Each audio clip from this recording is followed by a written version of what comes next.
ส่วนบรรดาเผ่าคัดเลือกได้แล้ว20นางสาวเข้ารอบสุดท้ายมิสม่งเวียนเทียน2026พิธีคัดเลือกนางสาวเผ่าม่งเพื่อเข้ารอบ20คนสุดท้ายของการคัดเลือกมิสม่งเวียนเทียน2026อย่างเป็นทางการในวันที่22พฤศจิกายน2025ที่สวนบรรดาเผ่าบ้านด่านซีเมืองนาไซทองนครหลวงเวียงจันทน์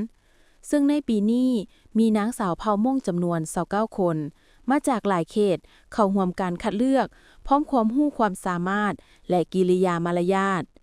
ภายในงานผู้เข้าร่วมได้รับชมการเดินแบบของนางสาวผู้คัดเลือกควบคู่กับการแสดงศิลปะจากนักแสดงส่วนบรรดาเผ่า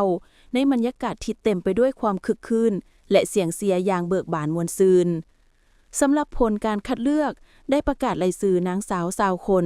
ที่เข้ารอบสุดท้ายประกอบมีหมายเลข2หมายเลข25หมายเลข9หมายเลข5หมายเลข7หมายเลข12หมายเลข10หมายเลข14หมายเลข13หมายเลข16หมายเลข11หมายเลข15หมายเลข17หมายเลข20หมายเลข18หมายเลข23หมายเลข19หมายเลข22หมายเลข24และหมายเลข21ส่วนว่ารอบชิงชนะเลิศการคัดเลือกมิสม่งเวียนเทียน2026จะจัดขึ้นในวันที่14ธันวาคม2025ในบรรยากาศฉลองบุญนอเปเจ้า2026ที่สวนบรรดาเผ่าเข้าร่วมในพิธีคัดเลือกนางสาวเผ่าม่งเข้ารอบ20คนสุดท้ายของการคัดเลือกครั้งนี้โดยมีทานภูวงศ์พมิตรสิทธิ์ประธานสวนบรรดาเผ่าพร้อมด้วยคณะกรรมการนางสาวงามเผ่าม่ง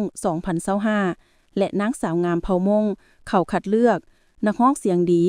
และมวลชนเข้าร่วม